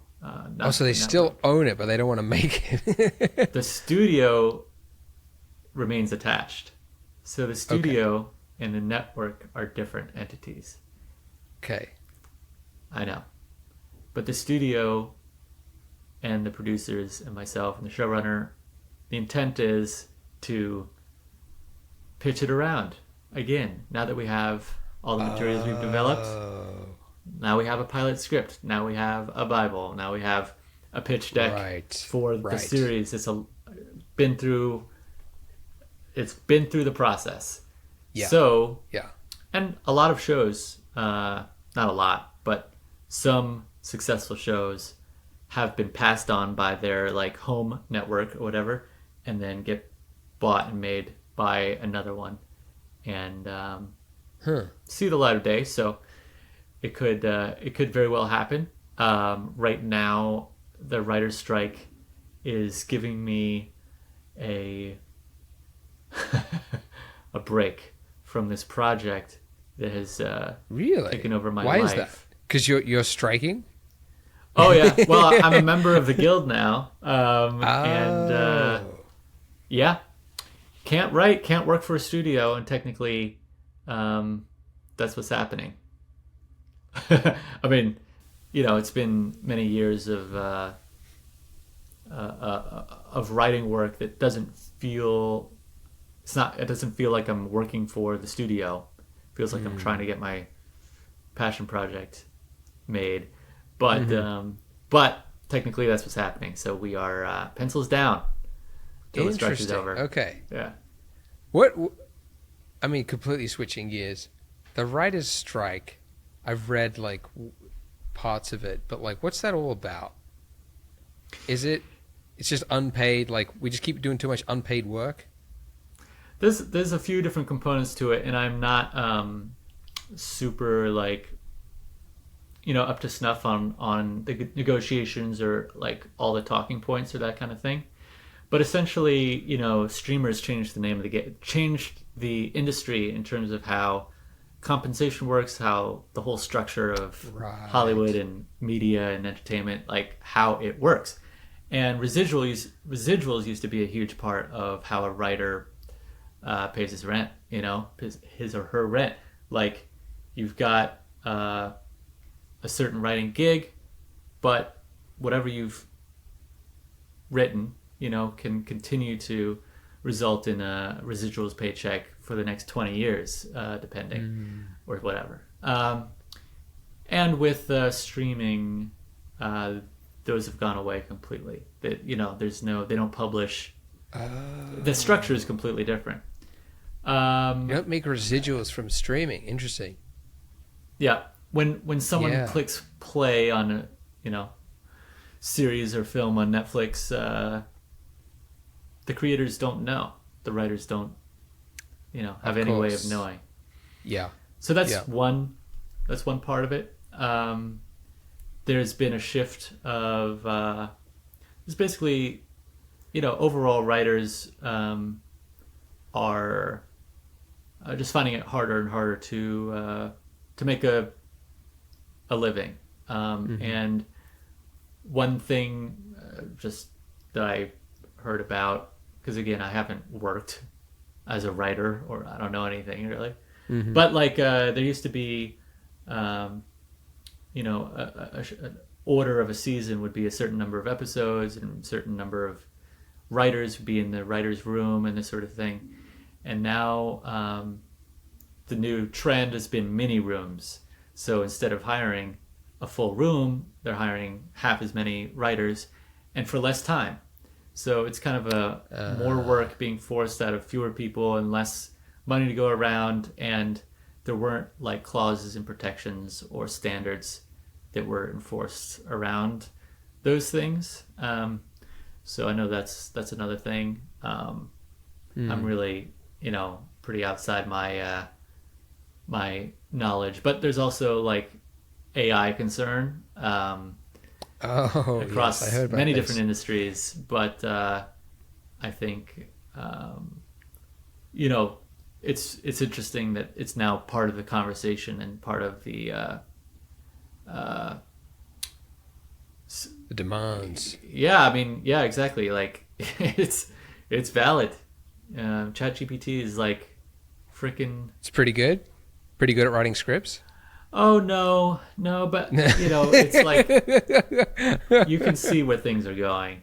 You know, Ah, I see. I see. it's. I mean, in a similar way as you know, has concept artists quaking in their boots, like for good reason. Like it's the world is changing. You know, fast. And it's you know, it's like it might be. It's not like write me a story about, you know, ex-con who kidnaps a blah and it's more like, okay, we got a first draft from this writer. Now instead of paying him, we have these notes. Let's have the AI drizzle this and this in, or you know, just folding it into the process in a way that cuts writers out. I see. But then, like, who is you? Because, like, I always thought, same with like art. The tools of Mid-Journey are gonna be like in my hands, maybe like here. But then if I give it to an actual concept artist, he's gonna fucking knock it through the roof. Yes. Yeah. Because he knows how to like. Yeah. What is actually good? Yeah. So like when ChatGPT is doing the notes on behalf of the writer, if it's an executive that's controlling the ChatGPT, it could come out as total dog shit. But if a writer was in control of ChatGPT, surely it would be just like a better multiplier of their own abilities. You know what I mean? I agree with that personally. I have no idea. Okay. I don't know what the WGA stance is on that. The official stance. But my feeling is, it's just like if instead of hiring a concept artist, you're going to Mid-Journey, then like, you know, if there was a guild or whatever, like that's a concern. And I feel like this sort of scenario with writers, like if you honestly, I should read up, but it's like I agree that if in the hands of a writer who's using it for a specific purpose, I think for me that's cool. Yeah, it's just it gets problematic when the writer is disadvantaged and cut out of the process. Yeah, it's a tool. I would imagine like I could definitely see, same with art, that like junior writers would be cut out, especially like same with like Mid-Journey is taking a lot of like junior freelance work where they would be contracted to, you know, because so many people rely on like contracted or not, commissions, right? $200, draw me a photo of my dog, right? It's like, well, bam, now Mid-Journey does that. But it also, I don't know, I agree with it and I don't, but it's like if everybody's got a photo of their dog put through Mid-Journey and it's got like the same painter filter on it or a similar looking thing, like it basically just like it's a moving target. Right. People who want to have something special then take it to the next level and hire somebody still. The people who are just stopping at Mid-Journey and going like, well, wow, I just saved like $200 because I just used Mid-Journey for free or whatever. I feel like I don't know if they were actually going to buy anything previously. I could be totally wrong there. But I feel like there's always like the people who, like, I just don't know anybody. There's no doubt. I have not spoken to anybody who had a budget previously and then they went, oh shit, we'll just evaporate the budget. Like they still have the same budget. It's now just like they're hiring one, or like they're just getting a lot better output. The same 200K is going to be used for production, but it's like their output is now 10x of what it was for like programming, for example. Yeah. I mean, I see the argument. I think there's I'm sure, you know, a pretty significant impact on,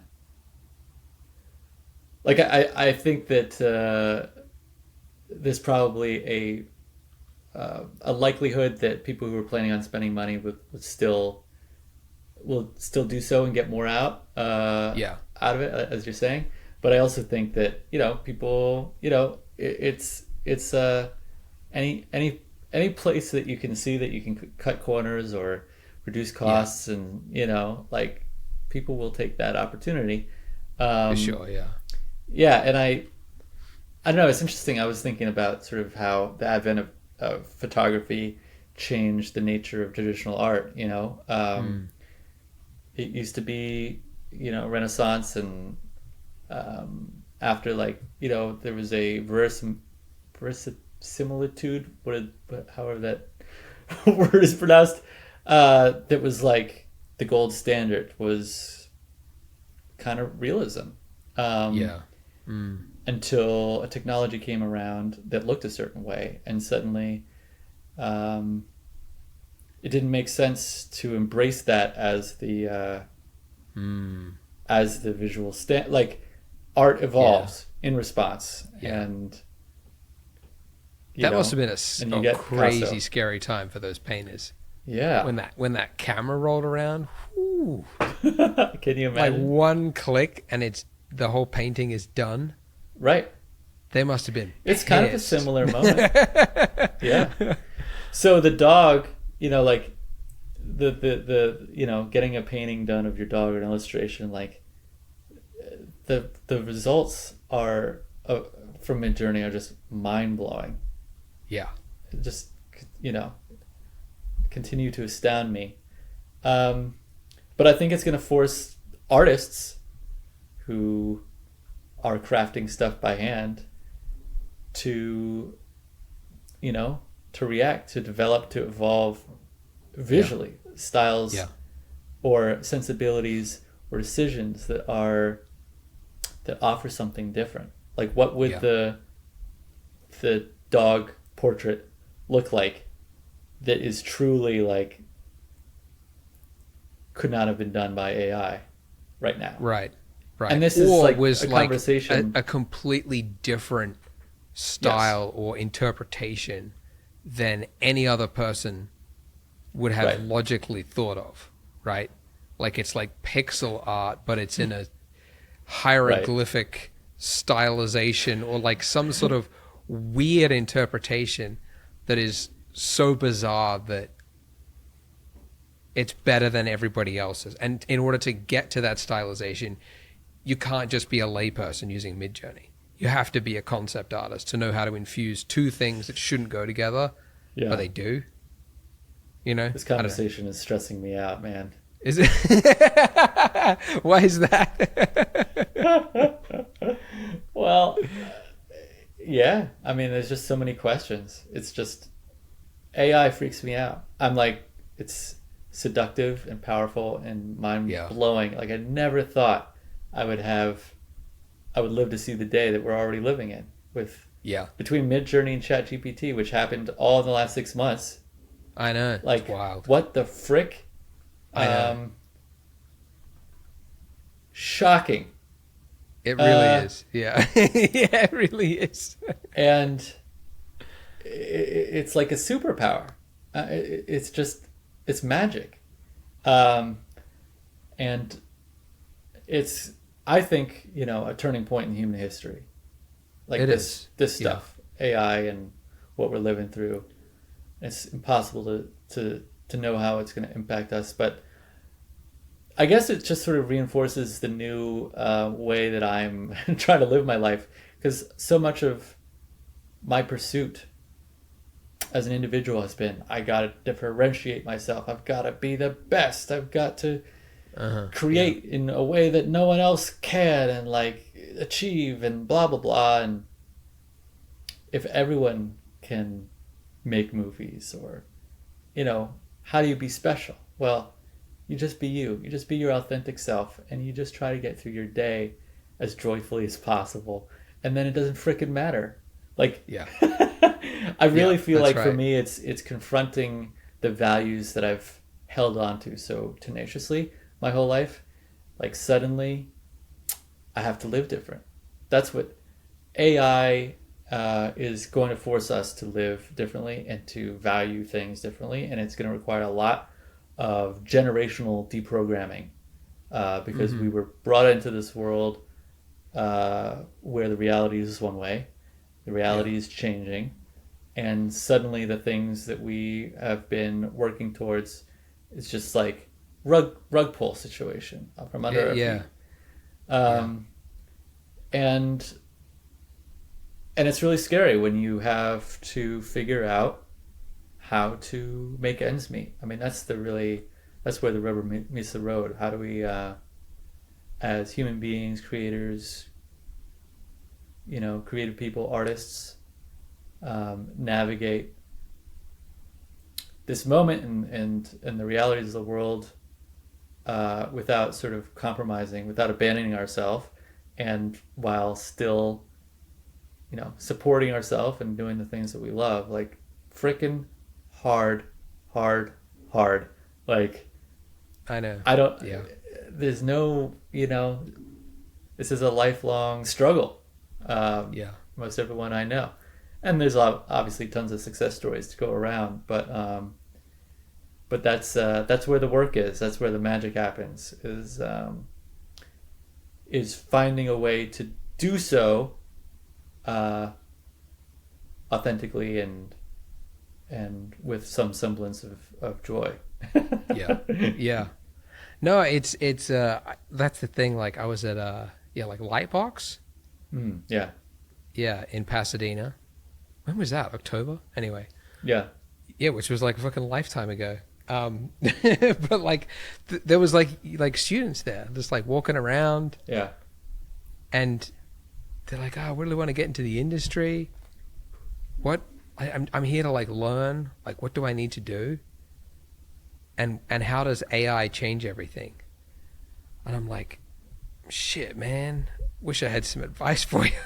I have no idea what you should be focused on other than probably skill sets. This is my one little... Let's hear it. I think when people say jobs are going to be replaced by AI, almost in every single situation, you could replace jobs with skill sets, and it's more true. It's more predictably, for sure that's going to happen. Like rendering in terms of like 2D, like painting, like making like shading, all that kind of stuff. The shading, that part of it will definitely be AI, right? But the job of being an artist in that role, is that going to disappear? I don't think so, because there are so many other things besides rendering, besides shading. But if you are one cog in a pipeline, there's not actually that many artists I know that are this, but like in a huge production with thousands of artists, and it's literally your job to do one tiny small thing, like retopo in 3D or something. And that's all you do. You don't make any other tweaks to it other than retopo. Yes, that is a job which I could see being replaced by AI or something. But if you are a 3D generalist, I can't see that. I mean, I think maybe there's a theme here of broad versus specific. Like that's true. You can focus on building a solid foundation. That foundation will serve you well in a lot of different contexts. And even at Pixar, I saw this. There are specialists, and then there are filmmakers, and they couldn't be more different. The filmmakers who worked at the studio were still doing a job of a specialist, because I'm not talking about the directors, I'm talking about just other colleagues of mine who really get it. They get every component of the craft, but they just so happen to be a character animator, for example. That person has so many options for what to do I know. in life. That's true. And they're sort of following their their creative intuition or whatever, like wherever opportunities, line up. But you end up being sort of trapped by the limit of the scope of your knowledge. And I think there was a lot of emphasis in school to pick a specialty and focus on that because that's what the job is. But I actually think that that isn't the best advice. And the more well-rounded you can be, be as good at everything as you can. But now it becomes, it's not about, this one environment and how it's rendered or how it looks visually. It's like, what's the story that we're telling, and that there's a human, entertainment and storytelling is fundamentally human, and it is, yes, there's a lot of regurgitation. Yes, it's only a set number of stories that have ever been told, but it's like that's at the broadest possible level. Truth and like observation and shared experience. Like, I think that's the special sauce that any artist, no matter what they're doing, playing music, writing a song, drawing, making a composition in 3D, making a movie, like that is what truly will continue to set humans apart from the robots. Yes. Yeah. For forever. And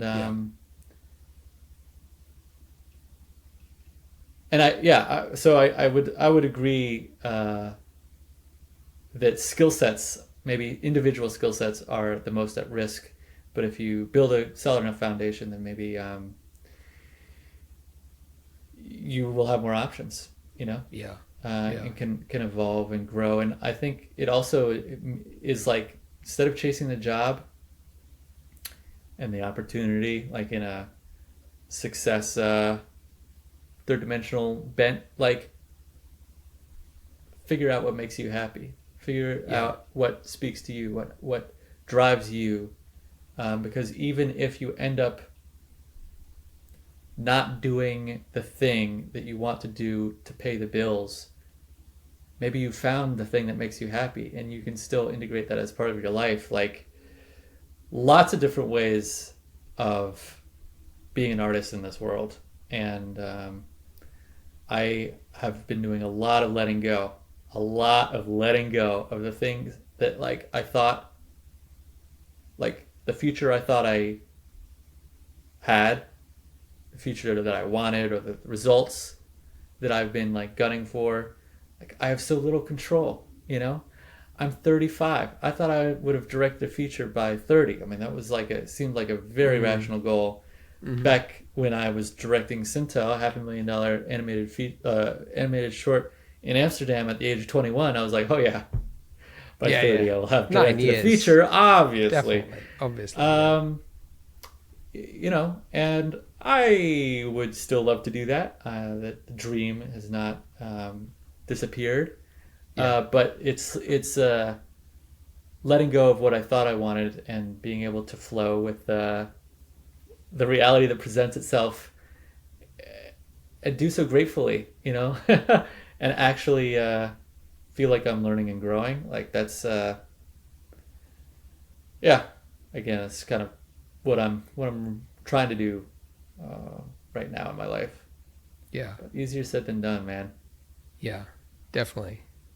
It's I wonder if like the AI thing, if we're sort of realizing that, like, maybe our schooling is just at ends with what we're discovering AI needs, like that school was really about like specific skill sets. And that's sort of what we're kind of pissed off about. Yes. Like, we just weren't prepared for this, We weren't prepared to be this broad, multispectral person who can do 20 things at, and be related to this one arching vision that's actually going to be useful now. We were told we could just do the one thing. Yeah. And now we're realizing that was a lie. That's that's profound, dude. And I could not agree more. I mean, I think that the education system here in the States, at least, is so ineffectual, and is like, there's so many important, nourishing human life things that would be great to teach our youth. If we are going to survive as a species, we need to educate ourselves differently. And it's but it's been really about like feeding the capitalistic machine. And I think that is, you hit the nail on the head. I think it's like AI suddenly can do all of those things better than anyone ever. We thought we were going to be manual labors. Like, that's what we were trained to do. And it's like, no, we got like robots that can do that. Like, it's like, what was the 12 years of schooling and 4 years of university? It was a waste. Yeah, I could see people being pissed.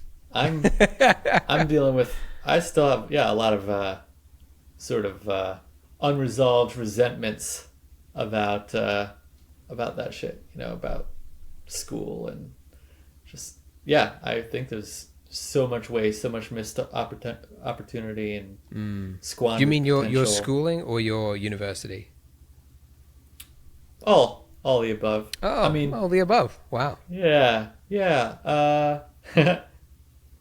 I mean, it's really interesting to unpack and analyze, and I'm not super intellectual about it, but just like even the fact that school is kind of like partially designed to babysit generations of kids as their parents are plugged into their their job which society demands that they have. And from even just the way in my school district in suburb of Baltimore, Maryland, the way that the school bus schedule was the reality of high school age kids who are growing, who are at like this time in their life that they physiologically need the most amount of sleep, like are forced to get out of bed like between 6 and 7 to catch their bus. It's I think kind of emblematic of the way that the actual well-being of is second children is really not a priority. yeah I know what you mean. And the psychological development, the emotional development, it's all about knowledge in a very narrow definition. It's really pretty obvious when you look at it. It's like it's designed to be convenient for the educational system or the teacher or the, like, in the sense that, like, if you just let a teacher like try to get kids enthused about subjects, it would probably be better at hatching some sort of like inspirational spark or something, trying to teach them to be curious and inquisitive. Yes. But you would have at the end of that half the classroom not knowing how to read, So it's like you do need to like check some boxes. And how do you check boxes? Well, you got to quiz them then. Yeah. So you know that how much they know or whether they should stay and do it again. So it's like, we need to do a quiz. And then you end up with like this boxed in system which just sucks all the joy of learning out. But it was 100%. Convenient for the system so that they could figure out who had done the work. But it's just not helpful for the kids. So true, man. So true. Learning, honestly, the fact that learning is not fun is like, it's unnatural. It's learning should be fun. If it's done the right way, it is. It's so rewarding. It is,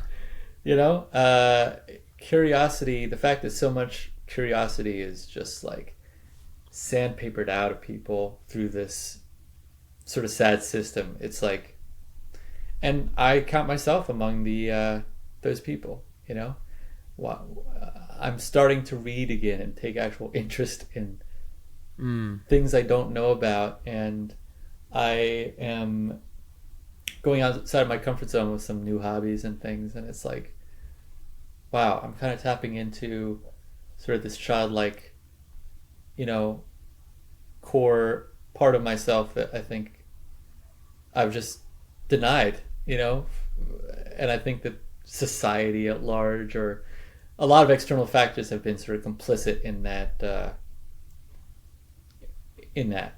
making me feel like I cannot afford to, or that's a waste of time, or, Anyway, I mean, I think there's lots of curious people out there who are spending their life in a much more balanced and healthy way than I have been, so like, I'm obviously just speaking from my own relevant recent experience, but it's really interesting to unpack like why we are the way that we are, and because it's just the air you breathe as you're growing up. You have no way of knowing the family system you grow up in, the society, the culture, like the systems that you're all participating in. You're growing up and you just have no perspective, so it just is what it is. So it's been a very interesting chapter to be looking a little bit more inquisitively or analytically at at why, at what makes me tick, at least, like I'm getting to know myself still, right now, in deeper and deeper ways. But like I said, it's not really about knowing, though. It's like the changes that I'm wanting to experience and bring about in my life really amounts to, it really has to come out of changes in behavior and actual action. So that's getting redundant, but no, that's good. I mean, I think that's a good place to end it. Just looking at the 2 hour mark. But no, that was great. Are you active anywhere? Where can people find you as a way to end it? Well, one day I'll come back. I'm sure I will. I have things that I'd like to do and make and share. I haven't been active last 6 months or more. But I'm at Colin Levy, my full name, pretty much Instagram, Twitter, elsewhere, and YouTube also. And colinlevy.com. I think I'll get back on I'm actually excited. I feel like I'm turning a corner and feeling some creative inspiration again after a long, slow, chapter where I've been kind of clawing for inspiration. So as long as it's fun. Trying to get back into the fun. Yeah, it has to be fun. Yeah. Yes. Seriously, that's such a core part of it. You got to hold on to that childlike wonder, the awe, the fun. That's like why any of us start doing this, because it's like freaking awesome. Yeah, like hold on to that. I feel like that is actually like my number one piece of advice when people are like I want to learn Blender. Like, what advice would you have? It's not, don't care about the technical. I don't care about anything. You just have to enjoy it at the start, because do whatever it's you need to do. Hard to stay consistent with something long enough that if you just jump into like hardcore head down, like I'm gonna learn this back to front, it's like going the wrong direction upstream. It's like everything is going to be harder for you, and you'll eventually just give up, and you'll be like, nah, it's just too hard. And so having that reward of like just making it fun. Same with like reading. Somebody doesn't know, like they don't read books currently. Any good books for me? It's like whatever is fun to you. Yeah. Like it has to be fun, or else giving you a book recommendation is kind of pointless until you build up the habit of reading. Allow yourself quiet all these voices within you. Sit with yourself and start listening to your intuition, because it's there. Yeah. And there are things like it's easy to be overwhelmed, whether you're looking at the Blender interface or you're at a bookstore, but there is something there for you that is, that you will enjoy investigating. If you can be curious, if you can let go of your need for results, you don't have to be good at anything. Yeah. You're just going to enjoy the process of trying something and spending the next 5 minutes of your time flipping through the first pages, enriching yourself, trying something you haven't done before.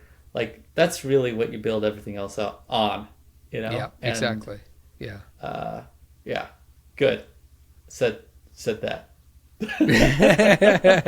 We ended on some more advice. There you go. It is. It's quite a pleasure, Andrew. Always a pleasure. Let's do this again sometime. Maybe another 3 or 4 years. Yeah, maybe in person. We'll see. Appreciate it.